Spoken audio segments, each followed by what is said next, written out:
Hi there, I'm Michelle the Painter from Berkshire Paint and Sip, and this is Paint and Sip at Home.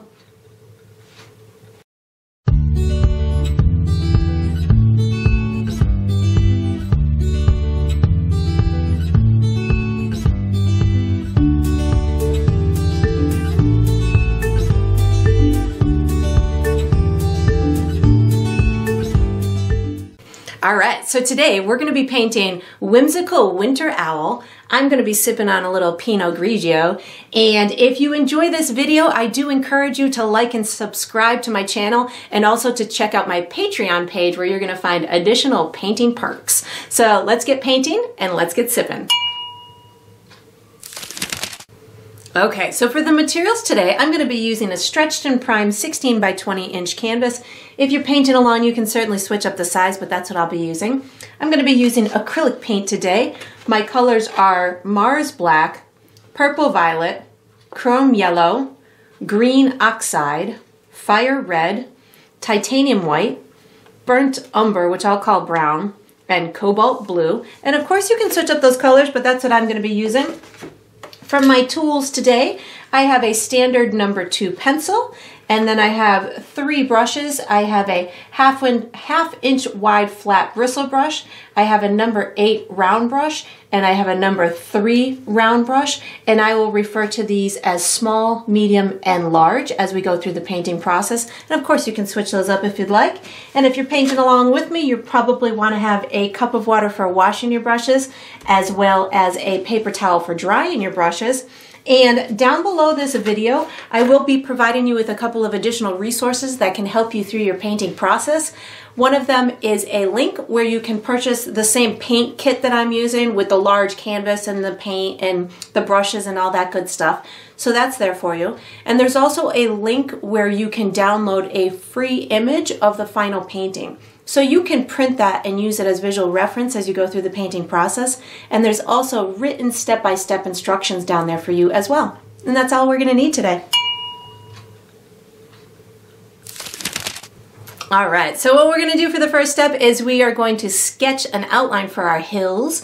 I'm going to be using my pencil, and how I'm going to do this is I'm going to have some uneven hills. My tallest hill is going to be where my cute little owl is going to be standing, and it's going to be a little bit to the left of the center and a little bit maybe about halfway or above the halfway mark. But I'm just going to give you a couple of dots, and we're going to connect those dots, and by the time we're done, we'll have a couple of rolling hills that can be snowy rolling hills when we're done. So on the right hand side, I'm going to come up about 1/4 of the way and make myself a mark. So to know where the half or the quarter way mark is, it's like 1/4 third way up. I'm going to say maybe this is my halfway mark, and maybe this is my quarter, so maybe a little bit higher than 1/4 of the way up, or wherever you want. These are just rolling hills, so you can really be any size you want. And then on the left-hand side, I'm going to make 3 markers. I'm going to come up maybe about 1 inch, make a mark. Then I'm going to have another mark that's a little bit lower than this one, so maybe this one is about 1/4 of the way up. And then I'm going to have another one that's about halfway up my canvas, so something like that. So the first thing I'm going to do is I'm going to connect this lower dot to this one here. This is going to be my front hill, so I'm going to bring this up just a little bit, and then I'm just going to give it a big old slope down into this vicinity. And you could even have a little bit of a bump in it if you wanted to. Whatever you want is totally fine. Then what I'm going to do is I'm going to come down this hill about 1/3 of the way, make myself a mark. This mark is now going to connect to this mark with a couple of little bumpies, little rolling bumpies, so something like that. Then what I'm going to do is I'm going to come about halfway into this hill, somewhere about here, and I'm going to connect this dot to this dot with another little hill, so something like this. Then I'm going to come down this hill just a little bit, make myself a mark, and I'm going to come about halfway between here and the top of my hill, make myself another little mark, and you could probably guess I'm going to connect these 2 marks. So this is going to be my tallest hill. So if this, you want this to definitely be taller than that one. So something like this. And you can adjust these as you go through the painting process. So don't feel like this has to be perfect or exactly like mine. And that's all we're going to do for this step. We'll be using our large brush for the next step, so you can get that out and just get ready. All right, so what we're going to do for the next step is we are going to be painting our sky. We are using our large brush, and the colors that I'm using are black, brown, blue, and white. And how I'm going to do this, I really want it to look like a dark nighttime sky, but I do want there to be a little bit of a glow where we're going to be putting our moon later.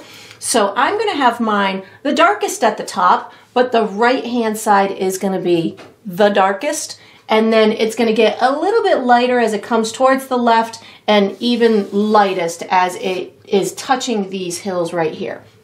So how I'm going to start this is I'm going to start with black, blue, and brown all on my brush at the same time. I kind of have about equal parts of all of them.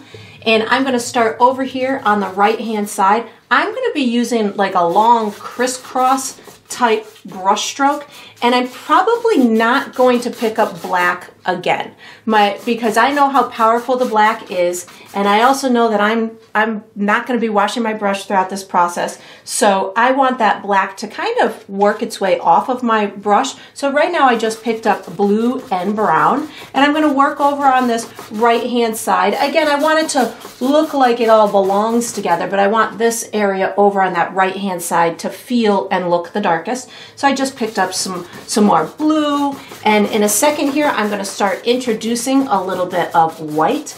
And again, this is a sky, so you can certainly alternate your colors and make some spots look lighter or darker than others. It's going to eventually kind of look like there's almost dusty, floaty clouds going by anyways by the time we're done with putting our moon on and all that good stuff. So feel free to make this as dramatic or as subtle as you want, but if you can get that upper right hand side to be the darkest, that would definitely tell a good story of where the moon is going to be placed. And now again, I'm just kind of alternating between blue, brown, and white. And I'm getting this left-hand side a little bit lighter than that right-hand side, and I'm still just using that left to right kind of long crisscrossy type motion. Every now and again, like just now, I picked up all three colors, which were brown, blue, and white. But again, you can certainly, you know, if you're digging the blue and you want more blue, or if you want it more of a neutral tone, you can certainly use a little bit more of that brown. That's going to help to make it a calmer, more natural type color. If you want it more vibrant, you can certainly use more of the blue. And as I go along, you'll probably notice at times it almost looks like I'm floating around my canvas. What I'm doing is I'm using a very light brush stroke with very little pressure to almost blend these colors as I see that they're drying. So if I can keep manipulating them with a soft touch as they're drying, it's going to make them look a little bit softer and make them look like they're blending into each other a little bit better. And as I come down towards these hills, I am going to bump right into my pencil mark, because I know that I'm probably going to be able to see through this paint anyways. So even though I'm using white, I can still kind of see through to those pencil marks a little bit. So that's okay if you bump right into them. I'd rather you bump into the pencil mark than to leave unpainted sky between the pencil and your paint. And then when you feel like you're all done, you know, you can just kind of give it one last sweeping motion across it just to make sure you've got the whole thing painted in. And then we are going to be using this same brush for the next step. So once you've got your sky on here, you can wash and dry this large brush and get ready for the next step. Okay, so what we're going to do for the next step is we are painting our hills. So I'm going to use my large bristle brush, and the colors that I'm using are the same as my sky, only now I'm going to also use purple. So I'm using black, purple, brown, blue, and white. So my thought process here is my moon is going to be over here, and it's going to be casting a glow upon the top of all of these hills. So the back side of the hills and or the bottom of the hills is going to be the darkest. So I'm going to work my way from dark to light So I'm gonna have a big dark area down here. I'll have a dark area where this hill meets this hill. I'll have dark where this hill meets this hill, and I'll have a little bit of dark where this hill meets all three of these hills. So I'm gonna start down here. I'm gonna start with black, purple, and blue, and brown on my brush. So all of those colors except for white is where I'm gonna start, and then I'm just gonna work my way up, and you can alternate those dark colors, but be very careful of the black because the black can get away from you. So I recommend just a little bit of black, and if you feel like you want to incorporate more, great, but just use it to darken your colors, not to blacken the canvas. So if I haven't scared you enough already, here we go. I'm gonna take just a little bit of black, real little bit, some blue, some brown, and some purple. Just pick up a little bit of each because you can always add more paint. It's really tough to take away once it's on there. I'm gonna start down here in this bottom right-hand corner, and I'm gonna use a pretty similar brush stroke that I did in the sky, and I'm probably going to be hitting the majority of these hills maybe twice with my brush before I'm done, before I say I'm done with the hill or with the hills.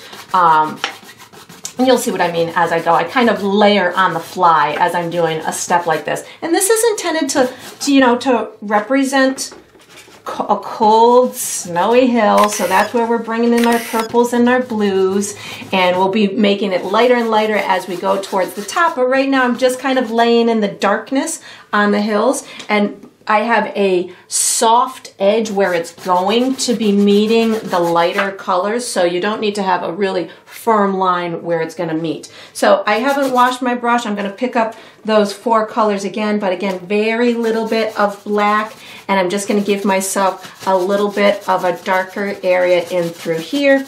And all the while in my head, I'm saying it's being illuminated by the moon, so it doesn't have to have the same exact intensity. These are hills, so they might have bumps and undulations and all kinds of weird things to them, so it doesn't have to be smooth. I actually am going for a rougher type look, and you can see how I've left my edge soft, and then I'm gonna go for this little crevice in through here just to make sure I've got my darkness that I want in through here. And I might add more darkness to it, but right now I'm just kind of getting it on there. And now that I've got my darkness started, I'm gonna start picking up some white paint without washing my brush.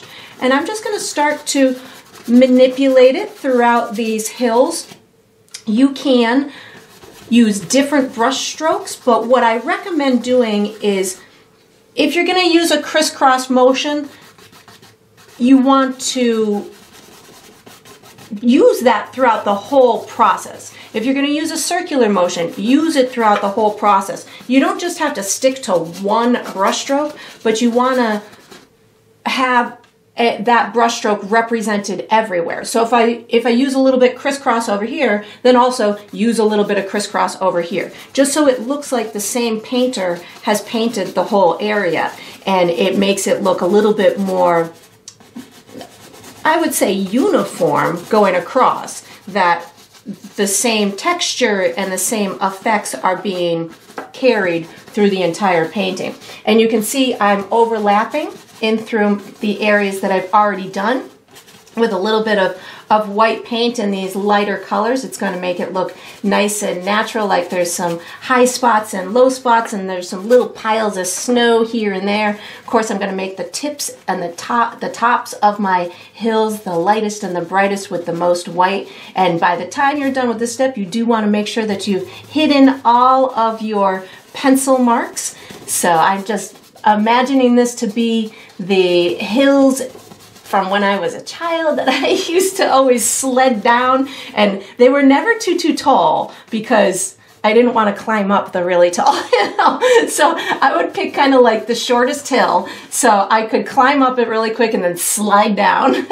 But you know, maybe you're imagining this to be something else. My grandpa used to have a couple of hills in the back of his yard that were just perfect. So we would all of us grandkids would go on Sunday afternoon, and we'd all bring our sleds, and he had a pond where we would go ice skating. So these are just representational of my fun childhood memories here. So again, I'm getting these nice and light up at the top, making sure that I've hidden all of my pencil marks. And then once I've got those pencil marks hidden, I can just kind of rub that lighter paint into the darker areas down below and even overlap it if I feel that it needs to be overlapped.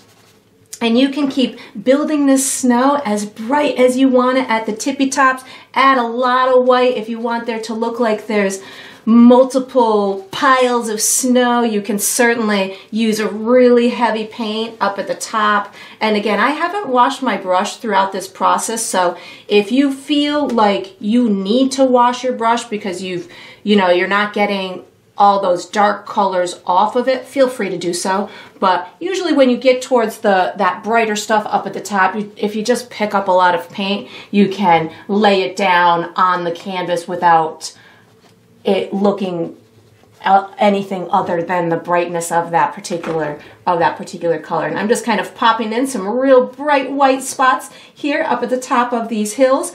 And then let's see, what are we going to do for the next step? We are going to be using this same brush for the next step. So once you have all of your beautiful snowy hills all colored in here, you can wash and dry. That looks pretty good. Wash and dry this big brush and get ready for the next step. All right, so what we're gonna do for the next step is we are painting our moon. We're gonna use our large brush, and I'm gonna be using just white paint. But I do wanna kind of forewarn you that you wanna have your sky dry before this step. So yours might already be dry, and if it's not, you can just take an extra long break if you'd like to. Or you can blow on it, or you could just grab a blow dryer and blow dry it. So whatever you need to do to get that sky dry, if it's not already, feel free to do so. So how I'm going to do this is I'm going to be using my large brush and white paint, and I want this to just look like an out of focus glowy kind of moon. I'm not looking for clean edges or anything like that. So how I'm going to do this is I'm going to use very little bit of paint, and I'm going to be figuring out where I want my moon to go, put the center on, and then I'm going to be lightly just blending the paint on the exterior to almost fade into the sky. So here I go. I'm going to take just a little bit of white paint. You can always add more. It's, again, tough to take away once it's already on your canvas. So just kind of start slow, and you can make it grow from there. So for me, I'm going to have my owl standing on this hill here, and he's going to come about halfway up between the top of my canvas and my hill. So that's where the main part of it is going to be. I want my moon to look like it's kind of behind him a little bit, like to the side, but behind him a little bit. So if my main part of my owl is going to go here, I'm going to kind of set my moon right about here. So really, wherever your tallest hill is, you can kind of equate it the same way, but it's going to be, for me, it's going to look a little bit cuter with that moon behind it, because we'll be able to cast a shadow in front of the owl if the moon is positioned properly. So I'm going to put mine right about here, and mine's going to be about the size of, I don't know, a golf ball maybe? So maybe something around that size. I don't golf, so I could be kind of off on my proportions, but I'm guessing that's about the size of a golf ball. So I've got it something like that. And then I'm just going to be almost continuing my circular motion around it. I'm hardly pressing at all on my canvas right now. I'm just kind of using the remnants on my brush to get this to fade out into the sky. You could, if you're comfortable with painting and you've painted with acrylic paint before, you could, I suppose, use a touch of water on your brush. That's going to get it to blend a little bit better, but it will also get it to kind of lift off your canvas too if you're not careful. So I'm just hardly touching my canvas right now. I'm using the wet remnants that are on my brush, and I'm just slowly building or making my moon grow. While I'm doing this, the center is drying, so if I do need to add more to that center, I can certainly go back and do that. But right now I'm just kind of getting my glow to grow. And again, if you want it to be bigger, you can certainly make that glow as bright as you want to. I'm just really using whatever is left on my brush. These bristle brushes are great for this because they have a firm bristle to them and they allow you to kind of keep moving that paint as it's drying. And again, I'm just kind of using that little bit on my brush, and I'm thinking that's pretty good. I think I might want a little bit more brightness in the center, so I just picked up a touch more wet white paint just so I can make sure I have that vibrant center to it. And again, you can keep adding to yours until you feel like you've got the brightness that you need. But if you do accidentally lift the paint off of your canvas, because that can happen sometimes in these steps, especially if you go back to the original area, just give it a minute to dry and you can do another layer on top of it, and that will help to cover any parts that might have lifted. And then we are going to be switching brushes to our medium brush for the next step. So once you have your beautiful moon glowing here, you can put the large brush away, take out your medium brush, and get ready for the next step. Okay, so what we're going to do for the next step is we are doing the first layer on our pine tree. So I'm going to be using my medium brush, and the colors that I'm using are black, brown, and green.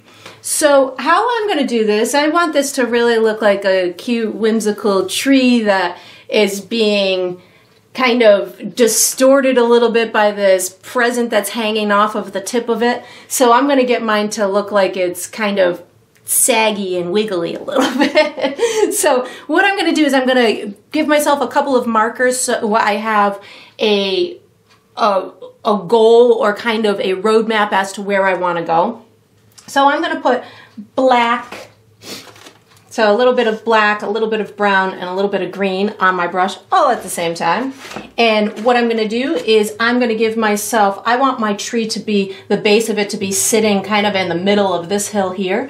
So I'm going to come in a couple of inches and maybe almost halfway between the top and the bottom of my canvas. That's going to be where that bottom right hand corner of my tree is going to go. And then I'm going to come over maybe about 4 inches or so, and this is going to be where the other bottom corner of the tree is going to go.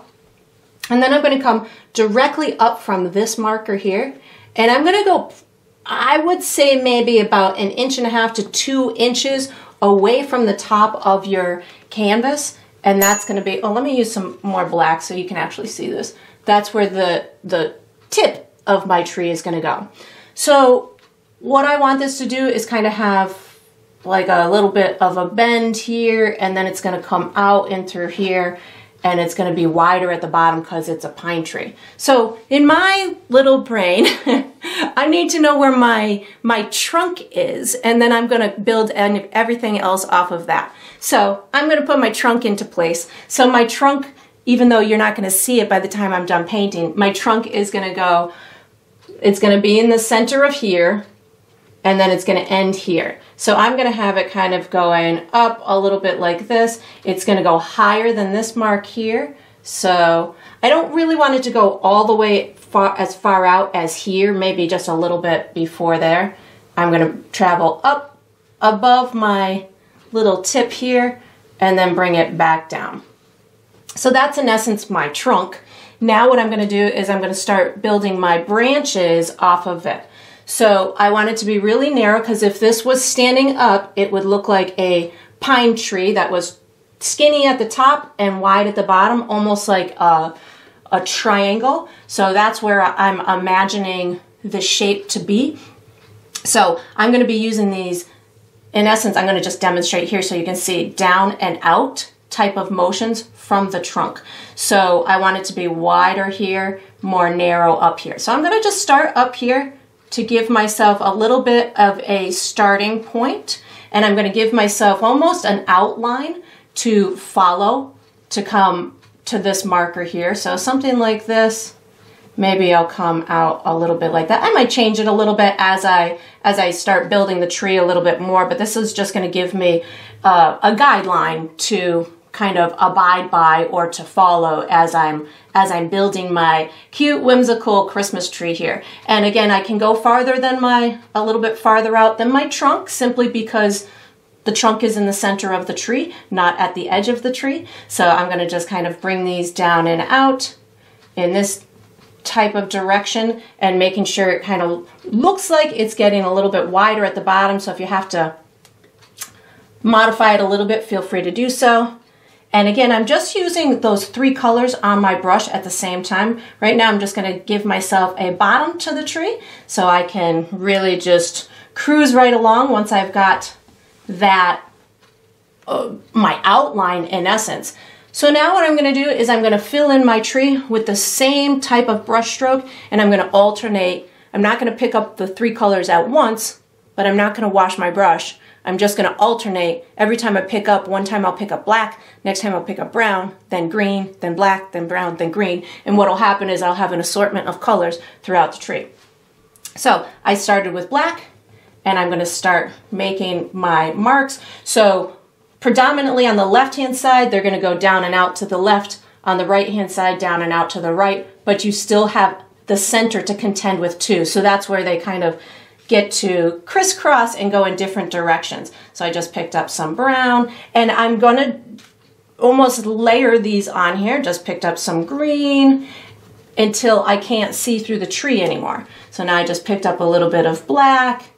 And of course, up at the top, you don't need to do a whole heck of a lot because there's not much area there to do much to it. And then I'm just going to keep building this until I can't really see through it. So because we're alternating colors and I'm kind of skipping around as I'm painting this, it'll end up looking, or it'll end up having these almost individual type branches or pine needles to it.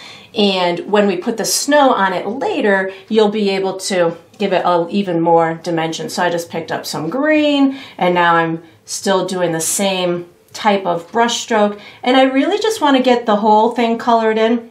And if yours ends up blending a little bit more than you want it to, don't worry about it. As long as you've got a good assortment of these colors on here, you'll be able to make it a little bit more contrasting in the colors when we go to put the snow on later. So again, I'm just kind of making sure that I've got all of my little spots colored in here. And then once we've got this on here, yeah, there we go.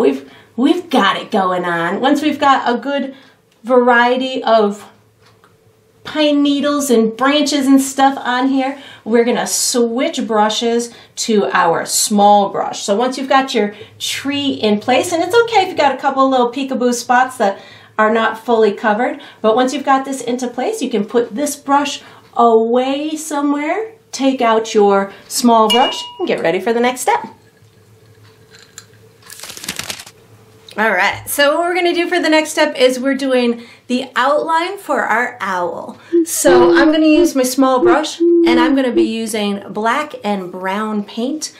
And how I'm gonna do this is I'm gonna give you a series of shapes and where I'm gonna put them, and hopefully by the time we've got this done, it'll look like this super cute, whimsical little owl that we're gonna do. Now, mind you, this is not meant to look like a photograph. It is just meant to look like a cartoon character. So if yours comes out different than mine, it's totally okay. Just run with it. I mean, you can have a cartoon character can look like anything, really. So I'm just gonna give you my interpretation of a cute, whimsical winter owl here. So I'm gonna use my small brush. I'm going to be using black and brown paint on my brush at the same time, but I'm also going to use a touch of water with my paint. And the reason I'm going to do that is I would like this to be kind of like an ink consistency so I can get some nice slender lines to it. So by adding a touch of water into my paint, it's making it nice and thin. And then what I do is I take my brush and I'll spin it on the side of my palette to get it nice and pointy. So every time I go to reload, that's what I'm gonna be doing. So how I'm gonna do this is I'm going to have my owl kind of overlapping the corner of my moon. I want him to be standing on my tallest hill, and I want him to kind of be looking at my tree. Well, he's really going to be looking at the little present that's hanging from the tree, but in that direction. So how I'm going to start this is with a really wide U for his body. So I'm going to start maybe at the peak of my hill. I'm going to come up maybe about 1/2 inch to 3/4 of an inch and make myself a little bit of a marker.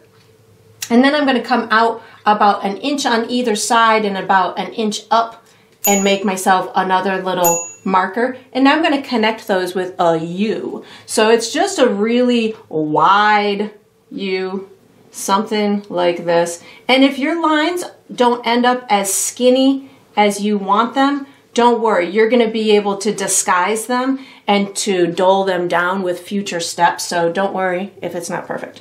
So next I'm going to put on a couple little legs. And again, I want to kind of give the illusion that he's turned towards here. So the leg to my right is going to look shorter, or it's going to come higher on the hill, and the leg to the left is going to come a little bit further down. So I'm just really putting 2 stick legs here. So I'm going to put one right about here, and it's going to come into my snow, I don't know, maybe about 1/4 of an inch, and then my left one is going to come into the snow maybe about 1/2 of an inch. So a little bit further on that left one.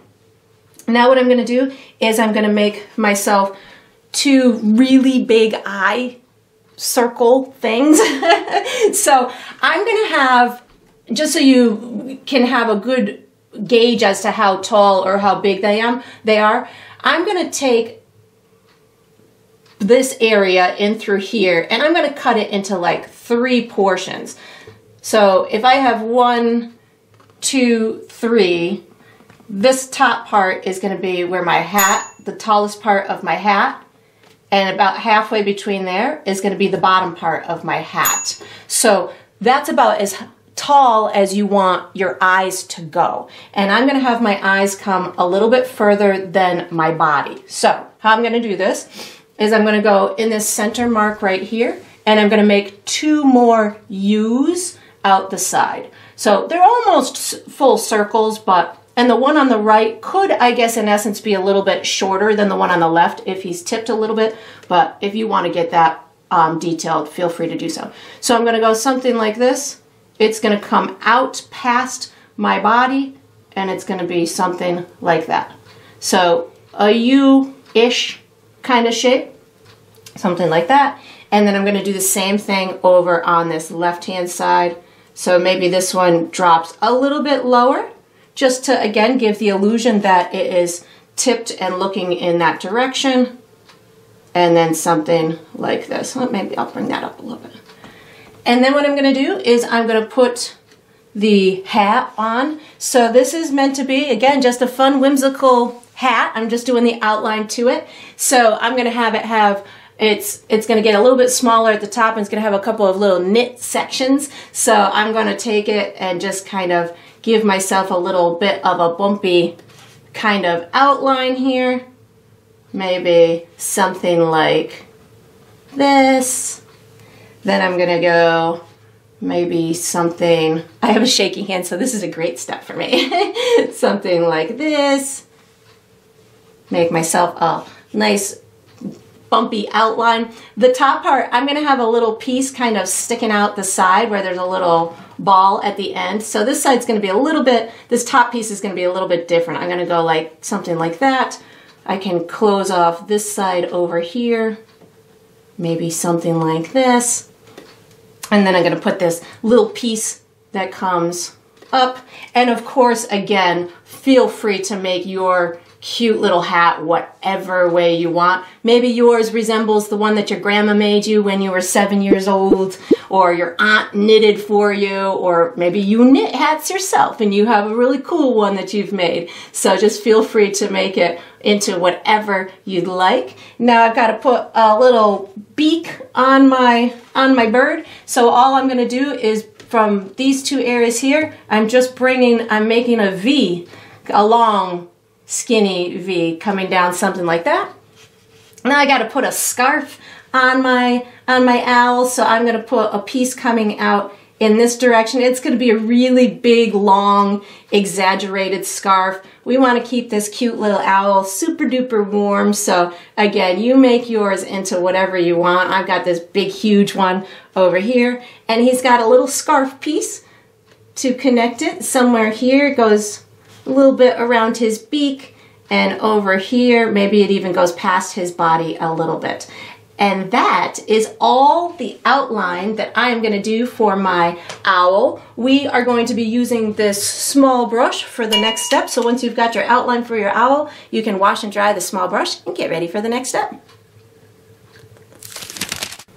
All right, so what we're going to do for the next step is we are creating the outline for our present that's hanging from the tree.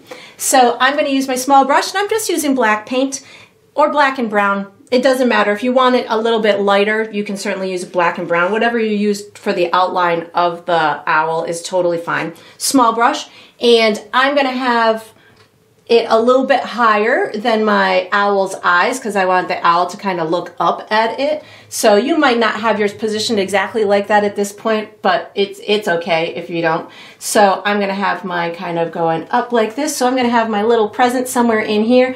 I'm going to have just a little box present. Maybe you want yours to be something else. Maybe you want yours to be an ornament, or I don't know, a toy, or whatever you want yours to be. Feel free to make it into that. So I'm just going to give mine a little bit of dimension here, make it a little bit of a box, something like that. And I'm going to have a string coming down and a couple of little bows in through here. I'm just doing it black to start, and then later I can color it in, but this is just giving me my starting point. The black is going to act as a great shadow for all of the bright highlight pieces that we put on later. And that's all I'm going to do for that step. I am going to be using this same brush for the next step. So once you've got your outline of your present on here, you can wash and dry that small brush and get ready for the next step. Okay, so what we're going to do for the next step is we are doing the first layer on the eyes, and I'm going to be using my small brush and brown and white paint. I want these to kind of look three-dimensional, so how I'm going to do it, and kind of in the shadow too, because the light source is back there. So how I'm going to do this is I'm going to start with brown paint, and I'm going to be putting brown paint up at the top of these eyes, something like that. So just rubbing a little bit of brown paint up at the top. And it's okay if you bump into your outline and your edges, because you're going to see through it anyways. And we don't really need it there 100% to be showing anyways. The outline was just meant to be your guide as you go through this. And then what I'm going to do is I'm going to start adding some white paint to my brush without washing my brush. And what I'm going to do is I'm going to get this to blend in. So it's going to be darker up on the top and the left-hand side of the eye, and then lighter on the bottom right-hand side of the eye. So something like that. I'm going to add my white to this side as well. And as you're doing this, if you want yours all white or darker, feel free to adjust the color as much as you want to. It's totally up to you and a visual preference on your part. I just want mine to look a little bit like they're in the shadow. I just added a touch more brown to my brush just to make sure that these blend in nicely.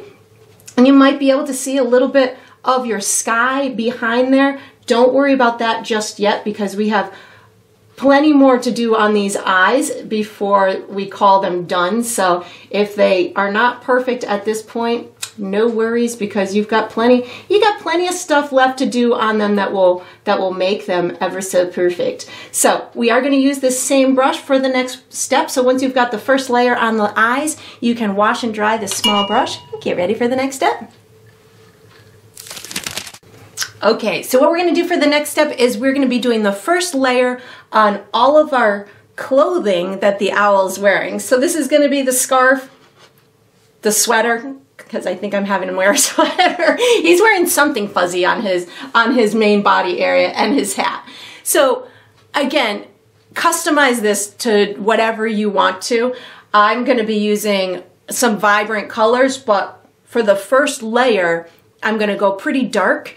And then when I go to add my highlight later and to make it nice and textured, that's going to give it its dimension. So on this step, I'm really just going to be using, I'm not going to use any white. I'm going to use my small brush, and I'm going to be using 1 or 2 colors on each section, and I'm going to be just dotting really thick paint. So on his main body area part, I'm going to be using yellow and brown, and I'm going to be using throughout this step a whole bunch of colors. So I'm probably the only 2 colors I'm not going to be using are white and black.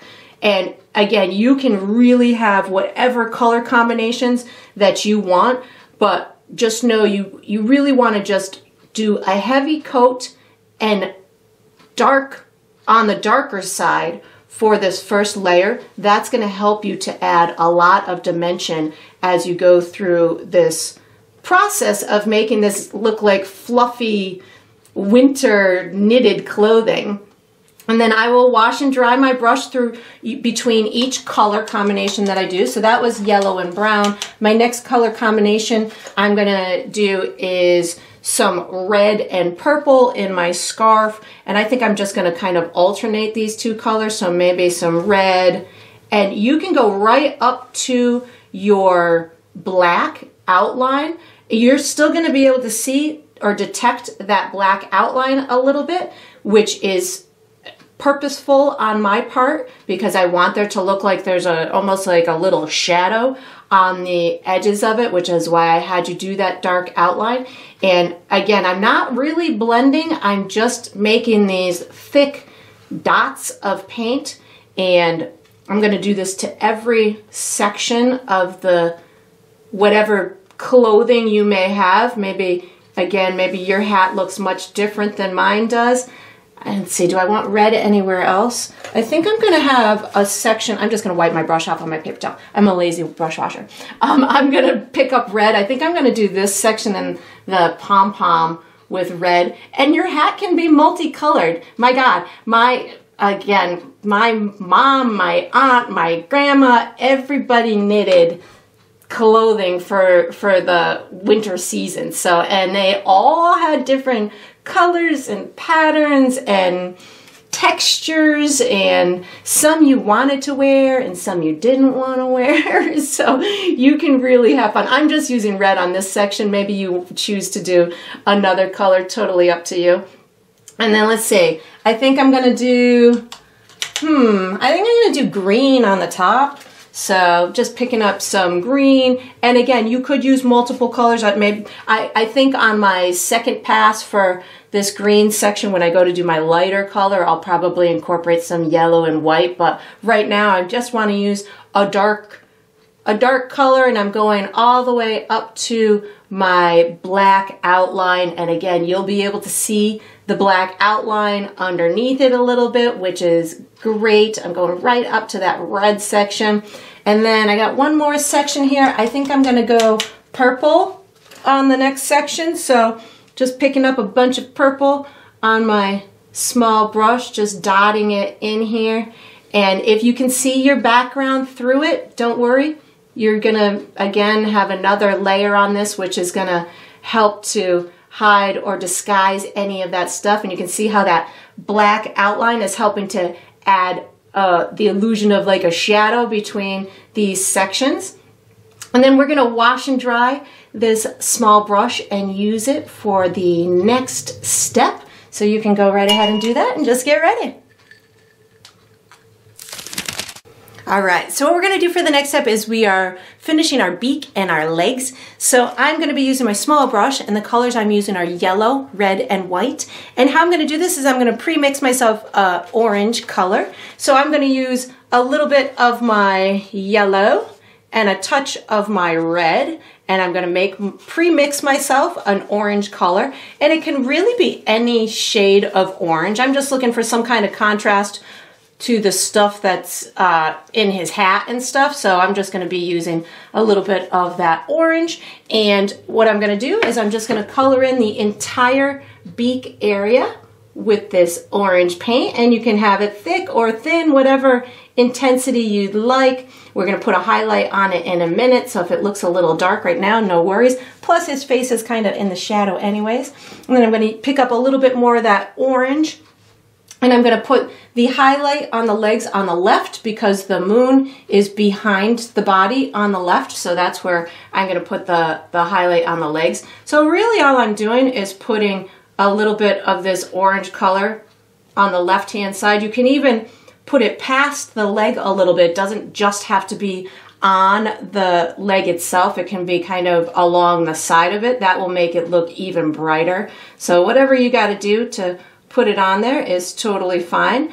And then what I'm going to do without washing my brush is I am picking up a little bit of white paint, and I'm going to add the highlight on the beak, and I'm going to do it in a curved kind of line. This is going to give the viewer the information that the beak is in fact kind of curved in nature. And if you want it to blend in, you can certainly pick up a little bit of that orange and just kind of blend it in a little bit, but you want that point to go right to the point, something like that.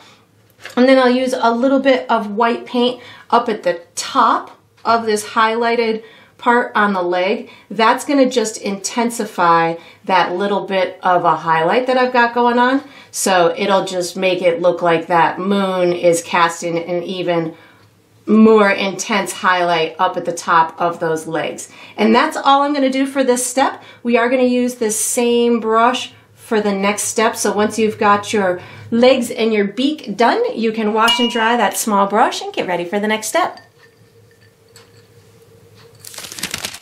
All right, so what we're going to do for the next step is we're putting the black area in the eyes. So this is kind of step number 2 to the eyes. I'm going to be using my small brush, and I'm going to be using black paint. And how I'm going to do this is my area for my black section of the eyes is going to be about half the size of the actual main area of the eye, and it's going to be a little bit to the right in order for it to look like it's looking at that present over there. So I'm going to have, and if the one on the right is a little bit smaller than the one on the left, that would work too. So I'm going to, here I go, I'm going to start it somewhere in through here. It's going to be closer to the right side of the eye, something like this. And I'm just leaving a little bit of a, you know, a sliver available on the right hand side. It doesn't have to be thick paint, just a thin coat will work. We don't want it to take too long to dry, so a thin paint will work. And then when I go to do this one, I want to kind of keep it the same distance away from the inside part of the eye. So something like this. And again, if this left one ends up a little bit bigger, that would totally work because it in essence is, in perspective purposes, is seemingly a little bit closer to us. So if yours ends up a little bit bigger, that's okay. I'm just kind of adjusting my size right now to make sure it looks similar in shape to the one over on that side. And you can kind of keep tweaking yours until you feel like you've got it. And then we are going to use this same brush for the next step, and you don't even have to wash it. So once you've got your black portion of your eyes in place, they kind of look like a reverse egg right now. Like a reverse egg right now. Looks like eggs with black yolk. Once you've got that section done, you can just, you know, take a break and get ready for the next step.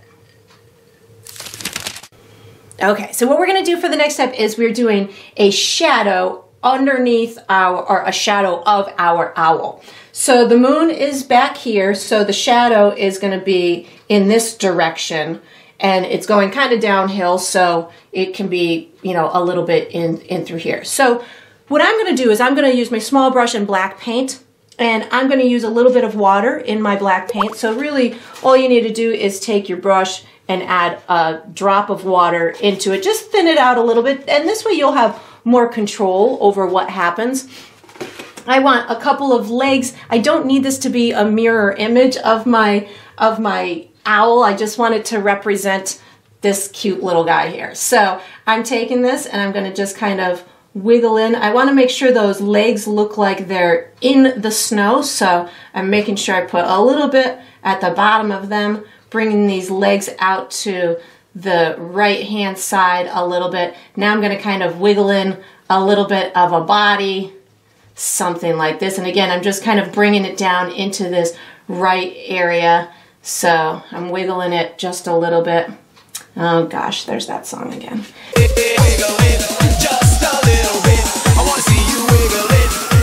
So now that I'm doing this, I also have the hat that I want a little shadow of, and maybe the scarf. So maybe I bring a little piece of the scarf down like that, and then maybe the hat I've got going somewhere up into here, and then I don't know, a little bump out over there. So again, it doesn't have to be exactly like it, but something that reads as a shadow to the owl, that'll work. So we are going to, let's see, what are we going to do for the next step? Let's use our small brush for the next step. So when you get this done, wash and dry your small brush and get ready for the next step. All right, so what we're gonna do for the next step is we're finishing our present. So I'm gonna use my small brush. Really, you can do any color that you want. What I'm gonna do is I'm gonna have a lighter side on the left, a darker side on the right, maybe keep a little bit of my black showing at the bottom so it looks like there's a shadow. The top can be kind of any color, you might not even see the top. And then I'll add a little bit of a highlight to the edges of my ribbon, similar to what I did on my legs. So I'm gonna start with some orange on my brush, and I'm gonna do this left side with a little bit of orange, and then I think I'm gonna pick up some red and do the back side of it red, so that way it looks, maybe I'll bring a little bit of this red over here, just so this left side is a little bit lighter and the back side is a little bit darker, and then I think I'll just use whatever's on my brush to color in that top part. And then I'm not gonna wash my brush.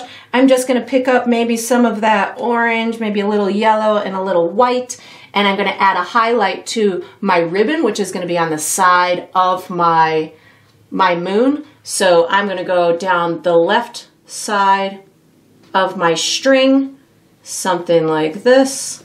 I'm gonna do a little bit, I'm trying to keep my hand out of the way. It's hard on these little tiny details.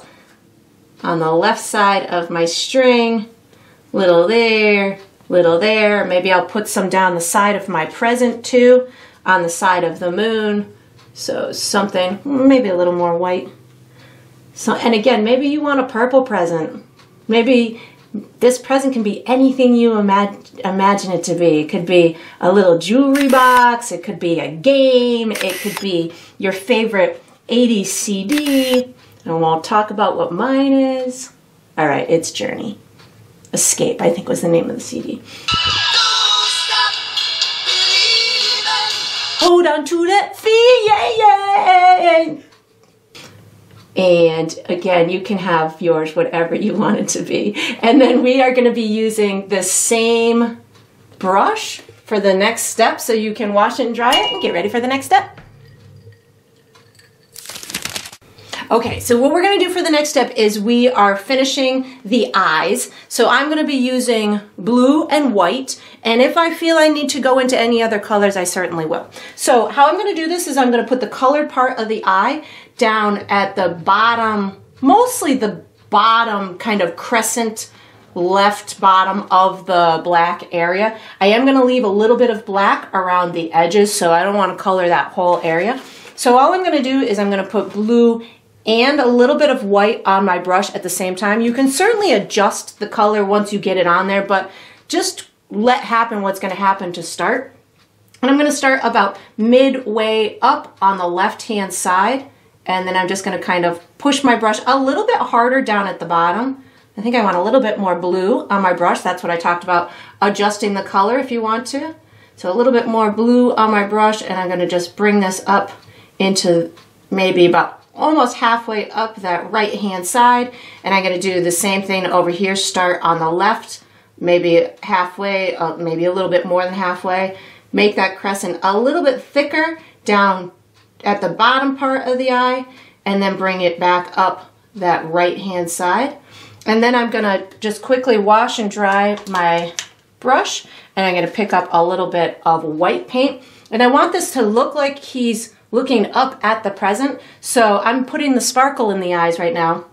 I'm gonna do 2 dots. One is gonna be a little bit bigger than the other, but I want them to kind of look like they're over there. So I'm gonna do it kind of over on this right-hand side, something like this, and a little dot like that. And then I'm gonna do the same thing over on this eye. So a little circle like that, and then a little dot. And if you feel that you need to brighten up that main eye section, you can certainly, with a little bit of that white on your brush, just get that a little bit brighter. If you feel that you need it brighter, now's the time to do it. And then we are gonna use, let's switch to our medium brush for the next step. So once you've got these cute little eyes on here, you can put the small brush away, take out your medium brush, and get ready for the next step. All right, so what we're gonna do for the next step is we are finishing our tree. So I'm gonna be using my medium brush. My dominant color is gonna be white, but I will also use green. And if I feel I want the shadowed side to go a little bit darker, I may actually use some brown too. So how I'm gonna do this is I'm gonna start with white paint on my brush. You can think of this as both either snow and or a highlight on the tree. So whatever works for you is totally fine. But it definitely, the tree wants to be or needs to be lighter on the left-hand side because the moon is over on that side. And I'm doing a similar brush stroke to what I did on the first round of my tree, but I definitely want to make sure that I don't paint in the entire tree. I really just want this to look like either snow or a beautiful highlight. You can get past the edge of the tree, those little pine needles or branches along the edge. You can certainly put some snow past those. And the trick to making this look more textured and dimensional is don't have every single brush stroke going exactly at the same angle. Even though they're kind of all down and out type brush stroke, some might come down a little bit more, some might come over a little bit more. So feel free to add a little bit of variety into that. And of course, I'm gonna go along this left edge. I'm starting on the left side of the tree, mostly because I want to keep in my brain that this is the brightest side of the tree. And then as I work my way over to the right side of the tree, it's going to get a little bit darker as I go over there. So I'll be using more of the green and the brown as I go over to the right hand side, but still using white on my brush too. So I've got about halfway throughout my tree. Now I'm going to start picking up a touch of green with my white, and that's going to start to get it to be a little bit darker over on this right hand side. You could also just use very little bit of paint. You could just use the remnants of what you were using on the left-hand side, and that's gonna make it look a little bit more see-through, and you'll be able to see those dark undertones better. So whatever you need to do to get this right-hand side a little bit darker, I just picked up a little bit of brown with my white, so that's gonna make it look more tinged on the darker side.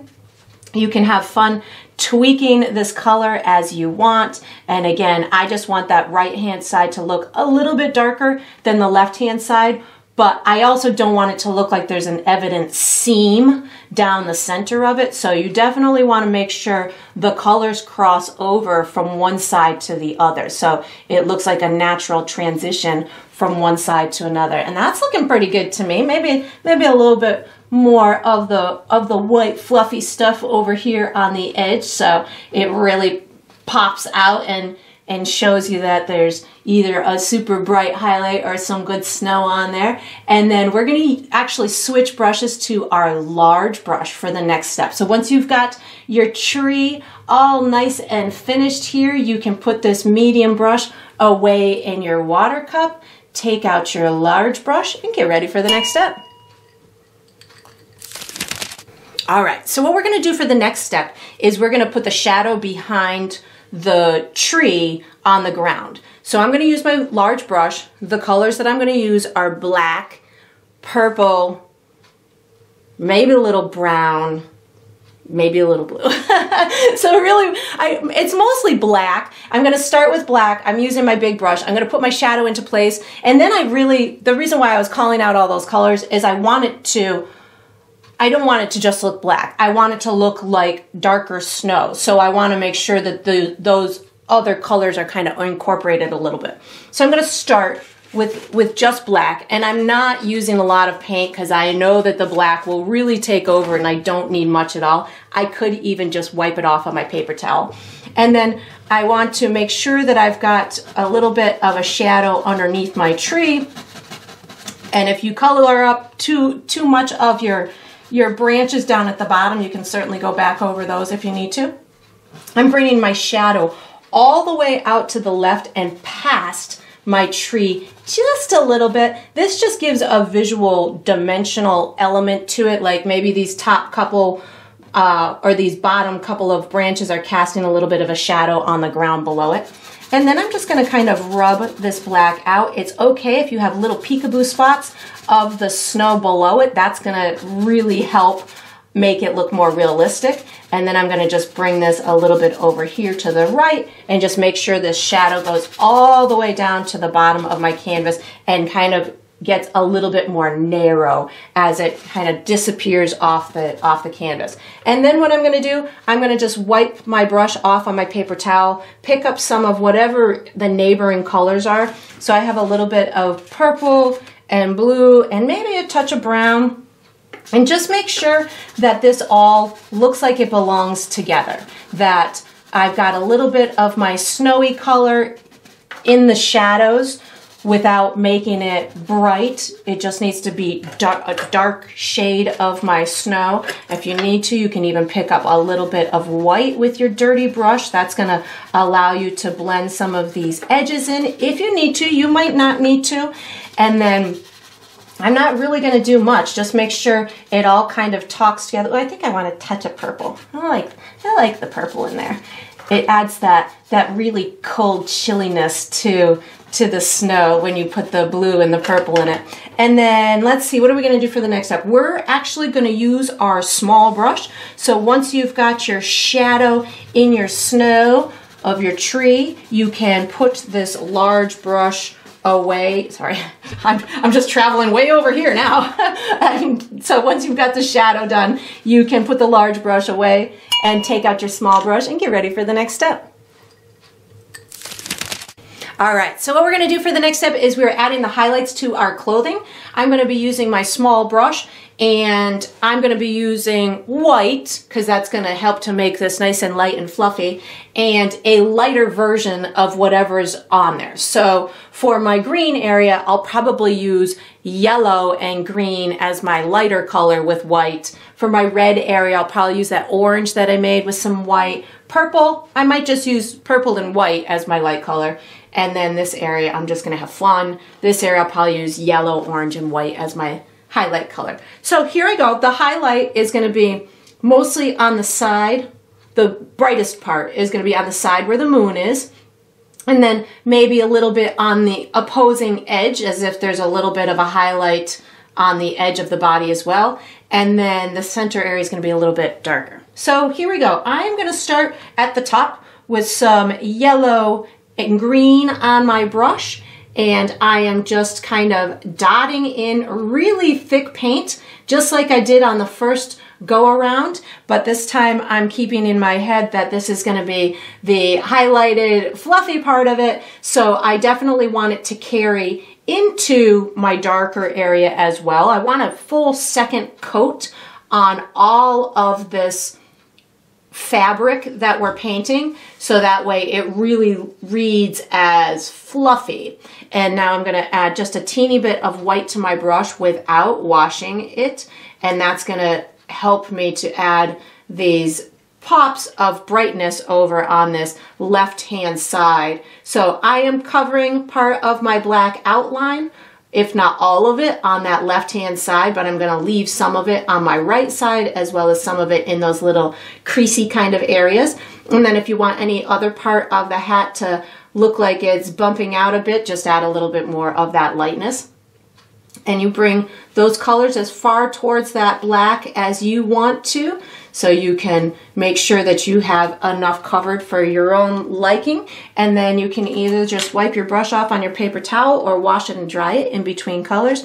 So my next area is going to be this red area, so I'm choosing to use the orange that we used for the beak and the legs as my lighter color on top of my red, and then I'll use a little bit of white as well over, especially on that left hand side, to make it look like it's being illuminated by the moon. And again, you can make this as textured looking as you want. It can be as subtle as you want. I'm going to pick up a little bit more of that red just to make sure I've got enough fluff in here.